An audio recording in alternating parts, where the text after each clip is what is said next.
Bonjour à tous, j'espère que vous vous portez bien et que vous avez passé une excellente journée.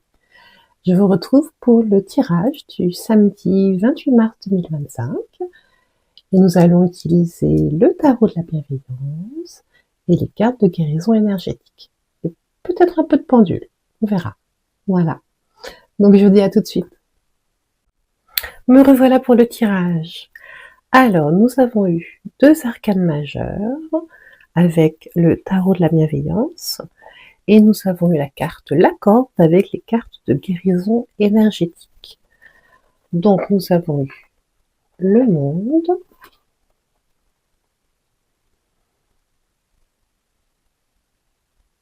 avec la serrure, là, un grand monde, un moyen, un petit, et là, l'ouverture. Et la tour. Alors vous remarquerez qu'on passe du numéro 21 au numéro 16. Le 21 est la dernière carte du tarot.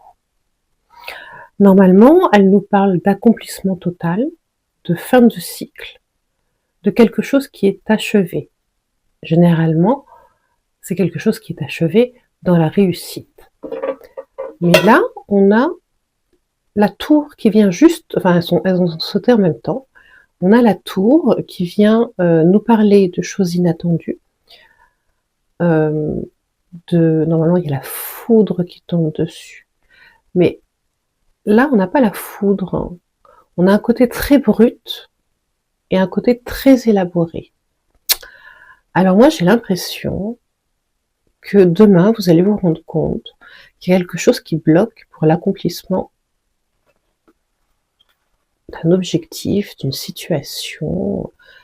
Il y a un blocage. Moi, je le vois plus comme un blocage qui peut venir d'une administration, qui peut venir d'un bâtiment officiel. Il y a quelque chose. Cette tour, elle me parle pas tellement de destruction, elle me parle de reconstruction. C'est comme si vous aviez oublié quelque chose et qu'on vous dise attends, avant d'aller jusqu'au bout, là il y a un petit blocage, il va falloir revoir un peu votre copie. C'est un peu l'impression que j'ai, que ce que vous accomplissiez, c'était pas mal du tout, mais il y a un petit quelque chose qui fait que, hop, on régresse, on passe du 21 au 16. Alors, qu'est-ce qui se passe? Est-ce que ça peut être aussi dans une acquisition de maison, dans une fabrication, dans quelque chose que vous avez élaboré, il y a un petit détail qui pêche. C'est l'impression que ça me donne. Donc, on va demander au pendule ce qu'il en pense. Voilà. Je vais prendre mon cadran. Après, je sais pas si... Hop, on va faire ça comme ça. Pif, paf, pouf. Hop. Et cher pendule, hop, je te mets un peu là. Peux-tu nous indiquer ce qui vient vers nous demain? Alors, tu veux aller par là. Tu veux aller par là. Là. Oui. Non. Alors, qu'est-ce que c'est? C'est l'émerveillement. Ah bah c'est beau, c'est pas mal ça. C'est l'émerveillement. Y a-t-il une autre énergie qui vient vers nous demain? Oui. Alors, quelle est cette seconde énergie qui vient vers nous demain? Je te relance.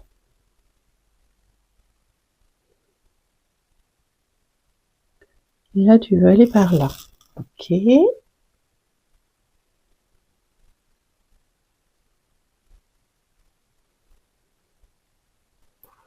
tu veux aller là. Pas là. Pas là. Par là. Et là, c'est combativité, persévérance. Oui, donc c'est bien ce que... C'est bien un peu ce que j'avais ressenti. Il y a il y a quelque chose qui, on était optimiste, on disait chouette, chouette, chouette.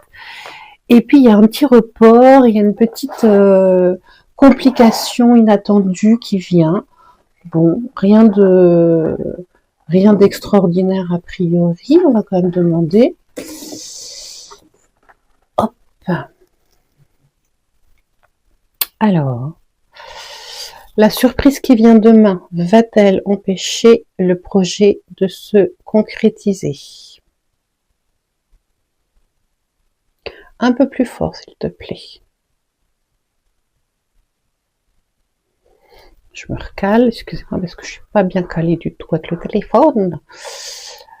Alors, hop, je te remets là.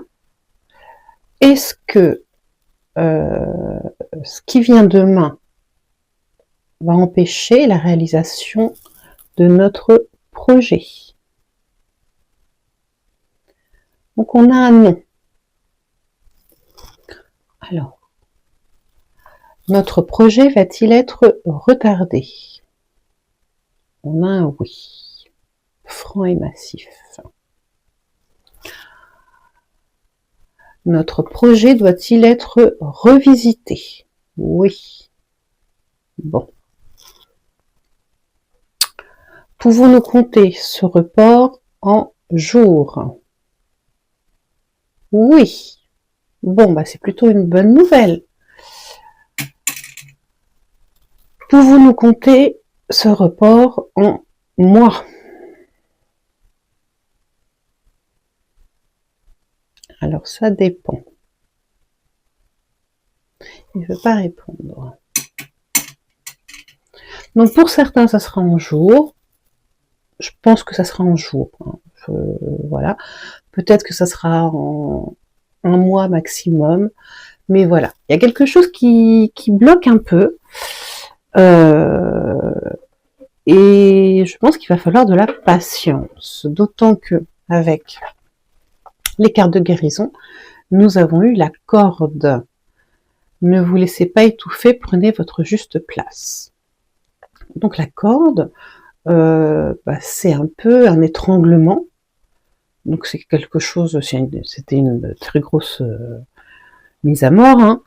Mais là on est sur comme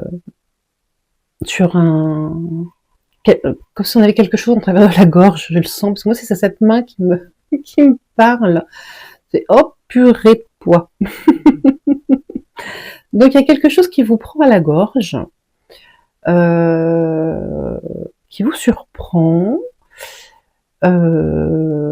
voilà, qui vous peut-être qui vous met dans un mutisme parce que c'est la surprise, mais voilà, c'est comme si vous n'aviez plus la parole et que c'était quelqu'un d'autre qui devait, ou quelque chose d'autre qui devait débloquer la situation. Donc vous vous sentez un petit peu comme ça bloqué. Donc on comprend que on va être un petit peu retardé dans ce qu'on souhaite.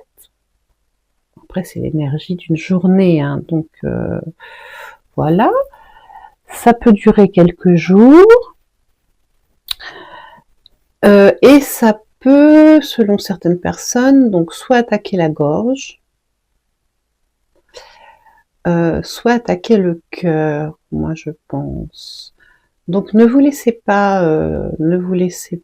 influencer. De toute façon, là, moi je vois comme des ailes, j'ai l'impression qu'on va vers de l'aide. Alors pour les personnes qui sont nées avec le cordon ombilical autour du cou, ou qui ont failli s'étouffer quand ils étaient jeunes, ça arrive, hein, avec des allergies, des choses comme ça. C'est un choc, mais la tour, ça va être un petit choc, quelque chose qu'il faut rétablir. Le fait d'avoir eu le cordon ou d'avoir été comme ça un peu pris à la gorge, ça peut justement dans les moments difficiles vous revenir et donc vous créer des angines, des choses comme ça. C'est une réminiscence en fait d'une blessure passée. Donc, faut pas vous inquiéter si jamais, voilà, quand il y a des événements inattendus, vous avez mal à la gorge, vous supportez plus les cols roulés, les bijoux, les machins et tout. C'est votre corps qui se rappelle du premier choc désagréable qu'il a connu en termes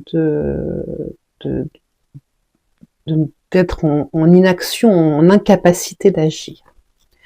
Voilà.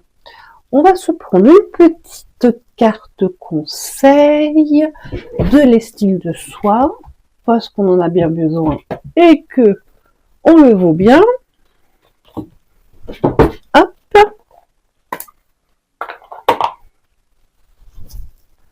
Vite fait, bien fait.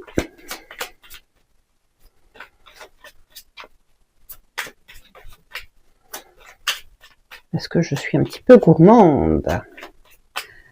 C'est une passion, ces cartes. Et nous avons celle-ci qui a voulu sortir du paquet. Alors, qu'est-ce que tu nous dis? Tes pensées déterminent ta vie, tu sais ce qu'il te reste à faire. Tu sais ce qu'il te reste à faire. Donc, il reste bien quelque chose à faire pour débloquer la situation. Bon. Alors, ça peut être de l'immobilier, ça peut être toute autre chose. On va demander à la triade sur quoi porte ce blocage. Moi, je pense que c'est l'administration. Moi, j'en ai un peu beaucoup, hein, excusez-moi, mais s'il vous plaît, une seule carte. Merci. Donc, nous avons la carte de l'isolement. Et pourtant, il y a quelque chose qui s'est enfui des deux côtés. Donc, ça vous parle d'une cage. Voilà, un enfermement. La cage est ouverte, hein, mais ça fait un peu... ça me fait penser à la cellule dans le Seigneur le Silence des Agneaux. Comment il y avait quelqu'un d'extrêmement dangereux qu'on mettait en cage. Voilà. Donc, nous avons ça, c'est la cause. Donc, cette carte nous parle forcément d'isolement, mais elle est aussi synonyme d'opposition, de conflit, d'enfermement et d'une petite épreuve, voilà. On est sur le 2, sur la réciprocité, donc c'est vous et une personne en face, ou une situation en face, où en fait vous êtes plutôt dans une obligation de passivité, voilà. Sur le plan affectif, ça veut dire que ça communique pas. Sur le plan matériel, ça peut être un blocage. Je sais pas si vous attendez un prêt ou etc. Voilà, il y en a un blocage. Sur le professionnel, donc ça va être la fonction publique et l'administration. Mais avec la tour, c'est déjà le cas, hein. La tour, c'est l'administration, la fonction publique. Et sinon, c'est des rapports dans le travail qui sont compliqués, inexistants, une non-évolution, quoi. Voilà. Donc, c'est une petite période de retraite qu'il va falloir supporter. Et puis, il faut mettre ce temps à profit pour réajuster notre projet. J'ai l'impression que ce n'est pas entre nos mains, donc on s'en remet à plus haut, on s'en remet à la vie, et on garde sa joie et son appétit de vivre. Donc on garde de la positivité, de la détermination, et puis on voit comment est-ce qu'on peut transformer les difficultés en opportunités. Voilà, voilà. Bon, désolée pour ce petit blocage, moi je suis la messagère. Donc, prenez soin de vous, faites bien attention à vous, profitez bien de ce week-end pour ceux qui ont la chance de ne pas travailler et de se reposer ou de s'amuser. Et puis, je vous dis à bientôt. Au revoir.